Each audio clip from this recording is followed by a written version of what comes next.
I'm Snow, and this is Gas and Go.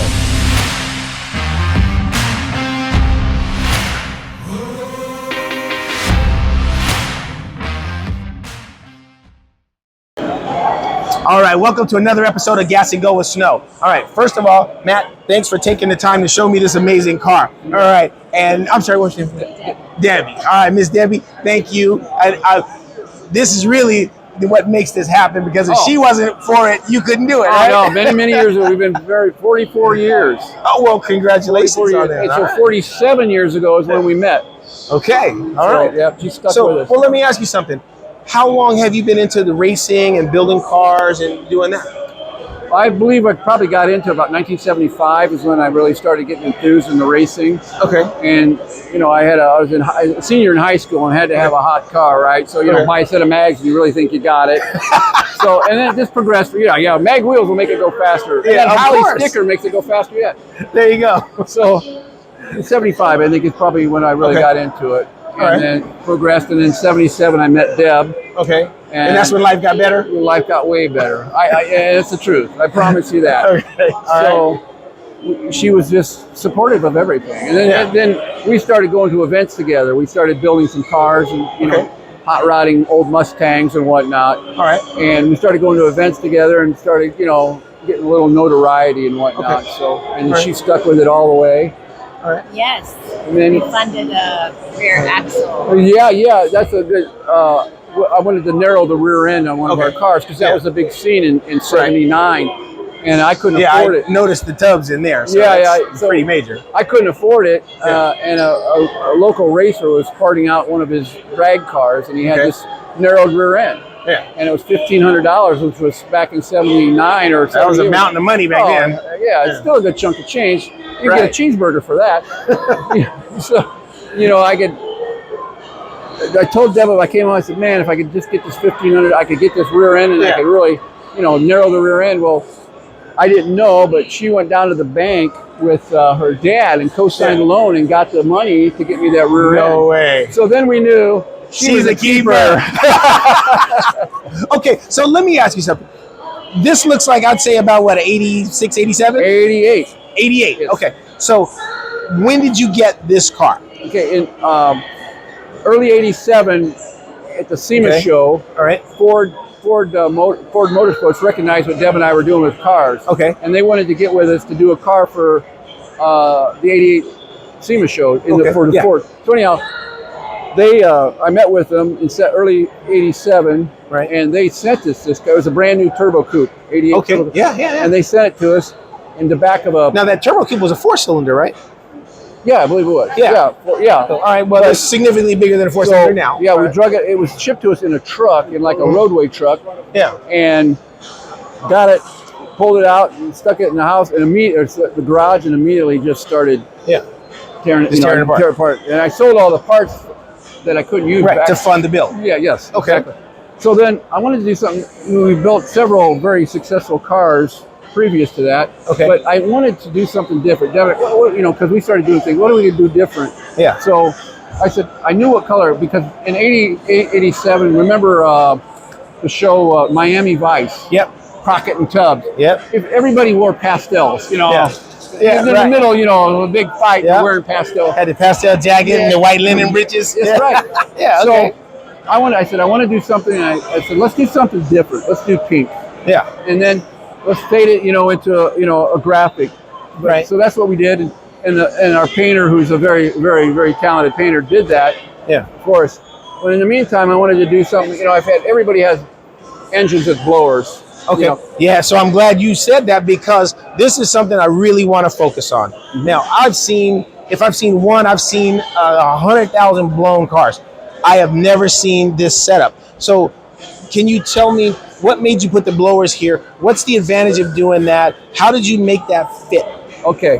Well, the engine, starting with, is a 351 Ford with Allen root aluminum heads. That's why I wanted to go. I wanted to go Ford, because a lot of times I put Chevys in Fords. Right. So we started with that, but then I wanted to. Back in the '60s, there was drag cars with blowers in the front. They were called pot vins. Okay. Moon race. It was a blower attached to the crank. All right. That drove it, and it did the same thing. I always liked that. like I said, we had plenty of cars that we had prior to that with blowers sticking up. I want to do something different. Well, a roots type blower still runs off the crank. You just have a pulley down there and the belt that comes up. Correct. Right? Okay. So what I got with B&M, I knew that they had. I wanted to do what they did in the '60s, but I wanted to do it with 2 superchargers. Okay. So I got with B&M, and I said, "Can you send us a pair of the smaller superchargers? Right. Because I don't need one big one." And first of all, I made everything out of wood. I made all the butts and everything out of wood.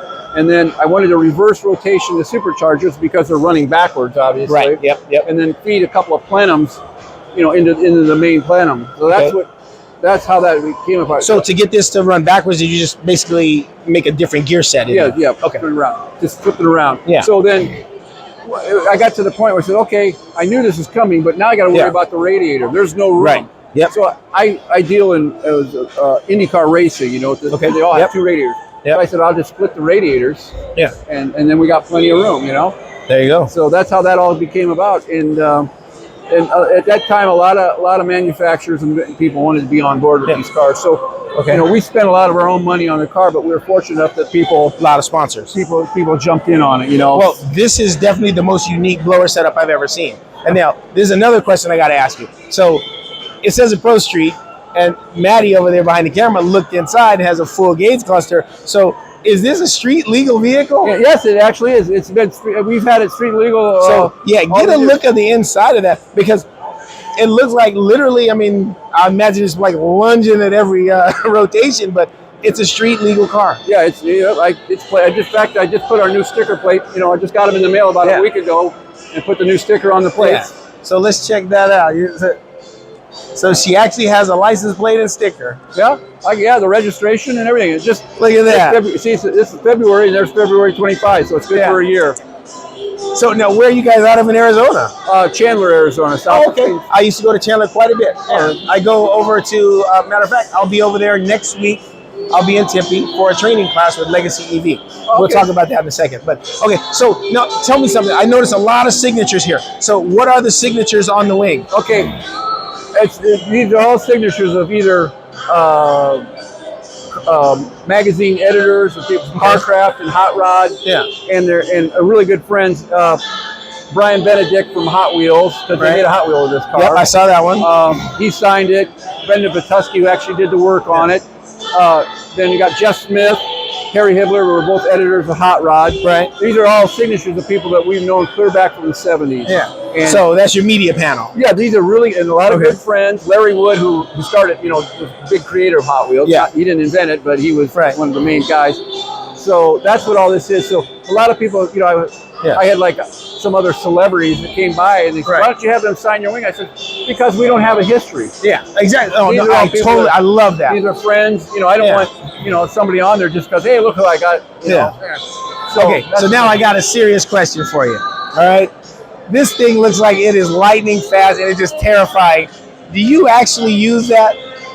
I tell you what, truth being known, I have never hit the bottle. Never hit the bottle. For 2 reasons. Well, 3 reasons. What are they? One of it, the insurance company won't allow me to have a full tank because it's a street legal car. Okay. It's not a dragster. Right. So if it's got nitrous in it, they won't even insure it. Okay. That's it.